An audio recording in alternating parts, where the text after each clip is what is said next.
Bom, galera, ano novo, vida nova e vídeo novo, sim. Hoje iremos retornar com os vídeos do canal Daniel Leite, então se preparar aqui, conteúdo 2024 aqui no canal de Ben 10 vai estar muito massa. E aí, galera, vocês estão bem? Porque eu tô daí, sejam bem-vindos a mais um vídeo do canal Daniel Leite. No vídeo de hoje trago pra vocês top 10 planetas dos aliens mais poderosos de Ben 10. Então já deixa aquele like, se inscreve e bora pro vídeo!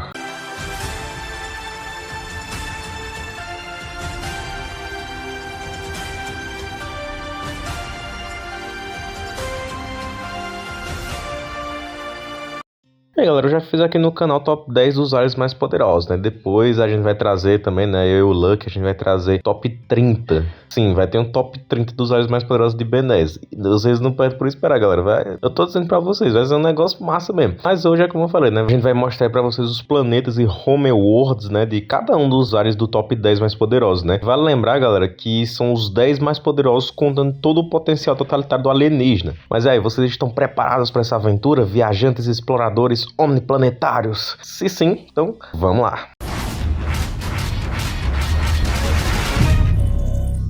Em 10º lugar temos o planeta do fantasmático Anor-Feitos, né, lar dos Ectonurites. É um planeta do sistema Enor. Ele é um mundo perpetuamente sombrio das espécies fantasmagóricas dos Ectonurites e foi governado pelo Alto Ectolord, né, que é os Sker. Na linha do tempo principal, Anor-Feitos é bastante escuro, né, cercado por saliências semelhantes a ossos, como mostrado nessa marcadoria. E já na linha do tempo do Vilgaxatax, Anor-Feitos nem é um planeta no sentido técnico, mas na verdade é uma dimensão alternativa, uma das quais não pode ser acessada a partir da dimensão principal. Ela é semelhante à nulidade, né, sendo apenas azul e inteiramente composto por grandes pedras azul púrpura e pedras flutuando em um abismo escuro. Todo o planeta está rodeado de portais que conduzem à escuridão. Além disso, também tem cavernas e paredes que são revestidas por protuberâncias semelhantes a tentáculos elétricos, né, e estruturas de tiro de dardo e pontas rosa, né, que pode ser visto em todo o Anor-Feitos, com estruturas semelhantes a ossos irregulares também. Além disso, existem também vórtices vermelhos, plataformas móveis, buracos que enviam fortes rajadas de ar e portais que levam a túneis complexos com lacunas numéricas, barreiras e perigos, né, tornando Anor-Feitos um homeworld altamente imprevisível. A história de Anor-Feitos na linha do tempo principal é que, embora muitas lendas tenham falado do planeta, né, como o centro onde o caos galáctico se origina, não se sabe muito sobre o mundo sombrio de Anor-Feitos. É como nenhum viajante jamais voltou para contar a história de uma visita e há poucas evidências sobre a verdadeira natureza da sua existência, Anor-Feitos continua sendo um dos maiores e mais perigosos mistérios da galáxia. Já em Vilgaxatax, a história para Anor-Feitos se dá porque Ben, Gwen, Kevin e Chip foram transportados para Anor-Feitos com a ajuda da Verdona. Os Ectonuritas, por extensão Anor-Feitos, vivem próximos e adaptados ao Sol de antimatéria. Isso implica o seu DNA protoplasmático e adaptado, né, à antimatéria. Também explica o quão complexo é esse DNA, afinal o DNA Ectonurita é single strand of DNA, ou seja, os vestígios de um Ectonurita sobrevivem até mesmo em um filamento de DNA. Os vestígios de um Ectonurite existem mesmo em alguns filamentos de DNA. O seu DNA tendo memória e consciência e ele tecnicamente sendo imortal, né, podendo ser revivido por fontes externas, com o Victor, né, ele tentando reviver os Sker com maquinário, também os Sker tendo sido revividos com magia de Legiodomain. E esse Sol, galera, inclusive ele apareceu no fundo do episódio Eles Omniverso, um vampiro contra-ataca. Em nono lugar temos o Podrão. A gente não sabe como é o planeta do Podrão tão bem assim, né? Não existem merchandises e a ficha do universo não fala a respeito disso. Porém, galera, existem afirmações a respeito da sua espécie e do seu planeta que foram reveladas pelo Derek G. White. A espécie do Podrão, ela se comunica com uma linguagem verbal e feromonal, segundo o Derek, né? Além disso, ele também afirma que a espécie do Podrão, eles espelham um gás digestivo corrosivo que corrompe os elementos minerais e um vapor que eles podem inalar. Mas como assim elementos minerais? Se existem minérios comumente no planeta, logo podemos descartar a possibilidade do homeworld do Podrão. Esse é um planeta gasoso similar a Júpiter, Saturno, Urano e também Netuno. Mas que apesar do planeta natal do Podrão não aparecer em tela, o Derek ele afirmou que tem áreas rochosas e pantanosas nele, né, junto com uma atmosfera densa, espessa, né, com gases e vapores em turbilhão. Ou seja, não é puramente gasoso, tem sólidos lá também.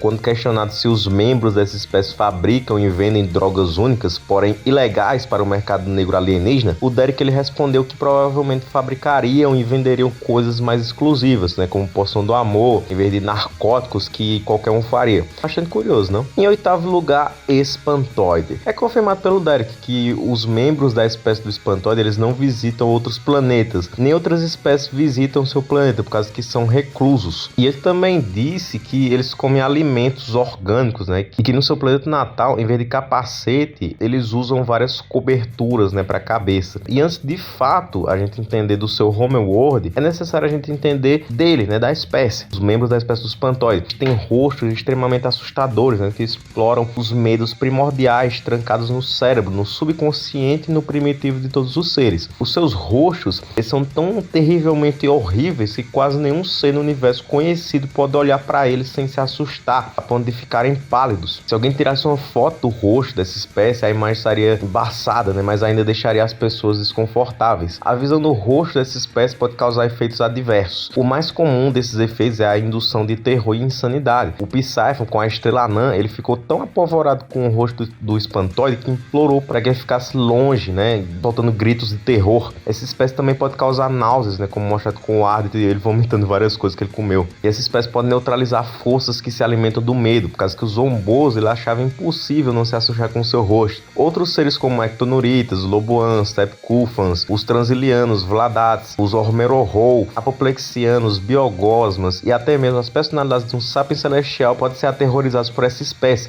e esses últimos apenas se eles não fizerem nada para impedir, né? E dependendo do momento do tempo, o Maltruant ele também pode se assustar com essa espécie. Ou seja, olha o nível que eles estão, né? São um nível horror Eldritch, né, que significa estranho, sobrenatural e estranho de uma forma sobrenatural. E uma série de confirmações do Derek nos ajuda a entender mais a espécie e o planeta do espantoide, né, como o fato da espécie inteira do espantoide ter medo da Mavriddle, que isso é curioso e intrigante, por causa que implica que a Mavriddle foi uma das poucas pessoas que foram a esse planeta e viu eles, né. Como a Mavriddle é bem vivida, ela não tem medo deles, por causa que já viu coisas ainda piores, que é impressionante. E galera, a espécie do espantoide não é do sistema Enor, né, o Derek ele citou isso 2 vezes, ou seja, a fanfic Ben 10 Fires Later do artista Kuro, né, ele fez um retcon para que seja, já que na fanfic a espécie do espantoide é um genus, ou seja, é familiar com os opticoides que são do sistema Enor. Quanto ao planeta de fato, o Derek ele afirma que pouco se sabe sobre ele além de ser escuro. A afirmação dele sobre a espécie ter medo da Mavriddle implica que a Mavriddle sabe bem mais desse planeta do que outros seres. O Derek J. White ele também disse que não tinha certeza se o sistema em que essa espécie vive é próximo de alguma rota espacial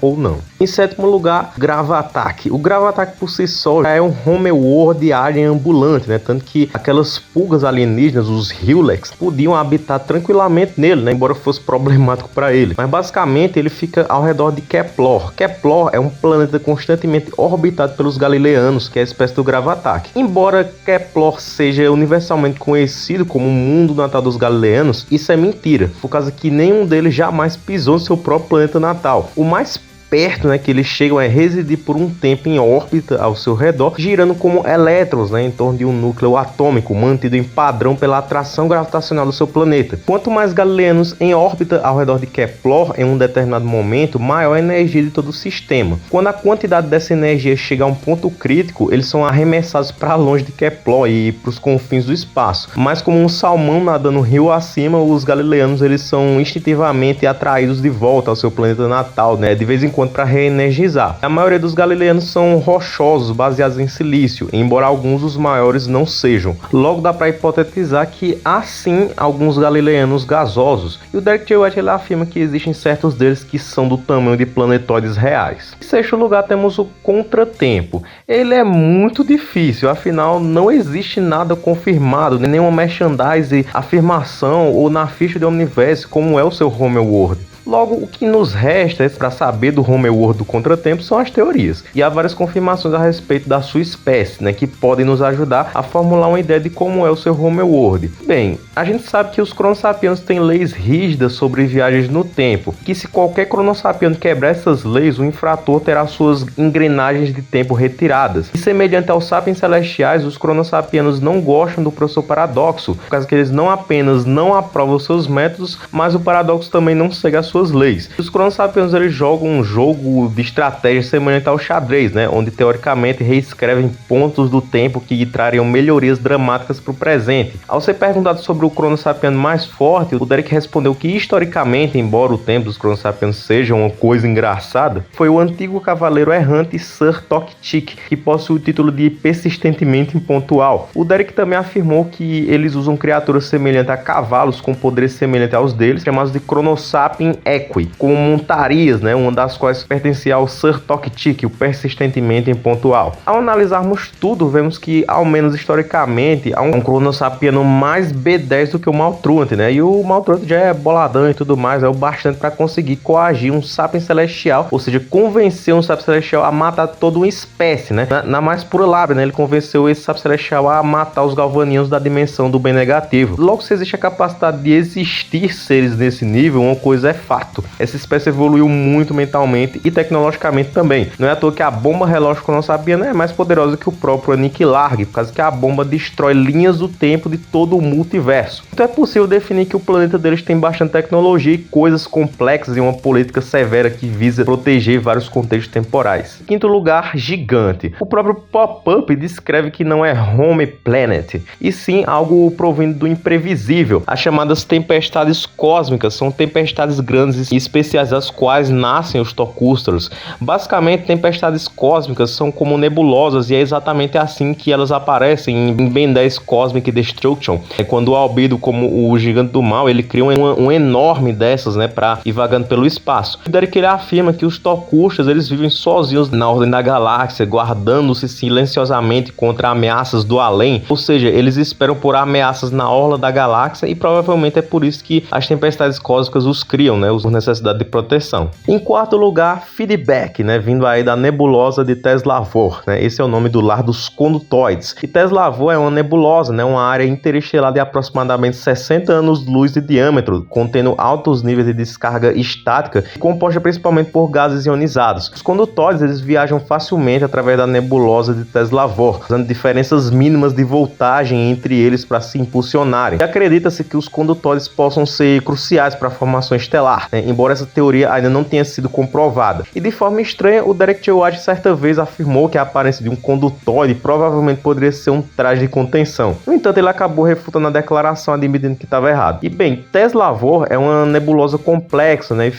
aí fica o questionamento: será que a teoria que os condutoides são responsáveis pela formação estelar é verdade, né? Dado que essa espécie pode absorver níveis multiversais de energia e até energia vital, não seria nada impressionante isso deles de fato terem criado as estrelas. Na verdade, é aparentemente óbvio se formos pensar bem. Em terceiro lugar, Tartagira. Sim, o Tartagira no top 3. Isso se dá pelos poderes mágicos extensivos se formos contar o totalitário do alienígena. O seu lar é Aldabra. A etimologia de Aldabra provém do nome Aldabra Atoll, um grupo de ilhas que abrigam uma das maiores espécies de tartaruga da Terra, a Aldabra Giante Tortoise. A Aldabra também é o nome de uma ilha oceânica no Oceano Índico, né? E é um dos locais que são patrimônio mundial da Unesco. E Aldabra é um planeta pacífico da galáxia de Andrômeda, né? Lá dos Geoquelone aéreos. Como revelado no merchandise, Aldabra é um mundo idílico, né? De colinas exuberantes, verdes, gramadas e ondulantes, né? Salpicantes de árvores altas, tendo brisas suaves no clima temperado de Aldabra durante todo o ano. Os Geoquelone aéreos eles ergueram fascinantes maravilhas arquitetônicas em todo o planeta, se misturam harmoniosamente com a paisagem. Essas estruturas semelhantes a camaleões alteram suas próprias cores e padrões usando tecnologia avançada de camuflagem para combinar continuamente até mesmo com as mudanças mais sutis do ambiente. A espécie dominante de Aldabra, que são os Geoquelone aéreos, eles reverenciam um antigo e místico membro da sua espécie, o Adwaita, né, como um deus, né, como a gente percebe com Galápagos usando seu nome em prol de graças.